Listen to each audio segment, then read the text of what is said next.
So we started off. Joe, community coordinator from sport. We started off by just saying about how much we know about the area. I'm not from around East London, so I don't know too much about the positive negatives of the park. John used to live around here, so started by saying since 2012 the transformation has been almost unimaginable, I think you said, didn't you? And so amazing transformation, but what more can we do beyond to where it is now? Like a few other groups, we talked quite a bit about accessibility. We had a bit of a question mark about whether it's positive or negative, because we don't know for example, a swimming pool, how accessible is it? We weren't actually sure which side to put it, so that was kind of just a more question mark thing. And accessible in terms of, is it accessible in terms of physical accessibility but affordability? So on that, an action was just making sure that the area is accessible to disadvantaged communities, to make sure everyone can access the space.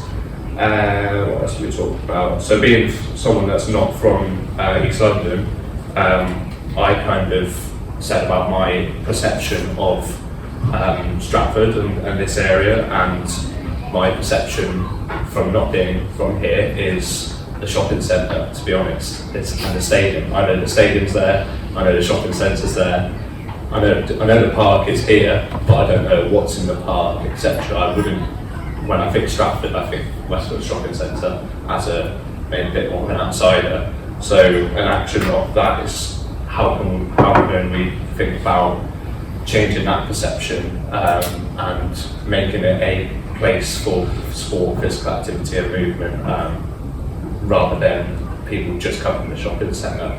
People come for a whole host of activities alongside it as well.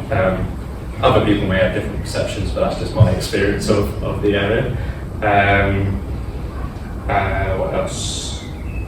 So yeah, maybe the action there was maybe advocacy, promotion of everything else that is here, because there is so much amazing space here as well.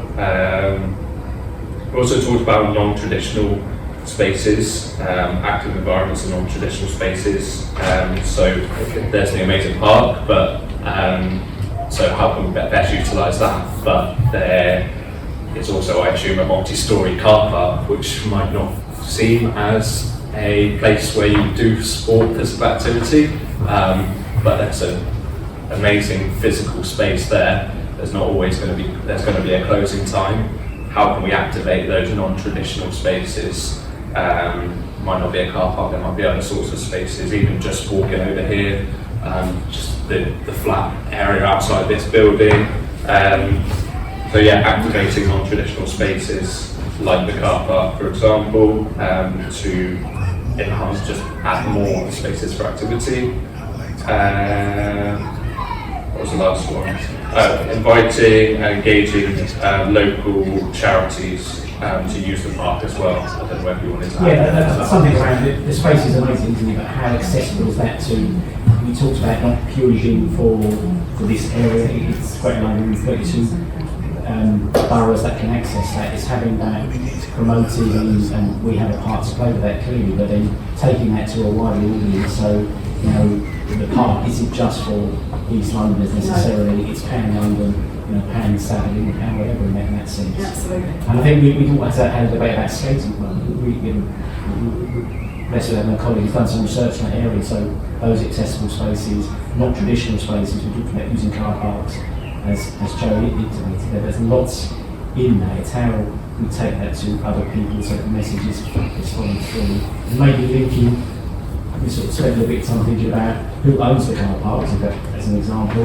Yes, local authority, but also retailers, and it's getting them on board. They all have a corporate social responsibility element. It's linking that together. It's a bit of joined up thinking.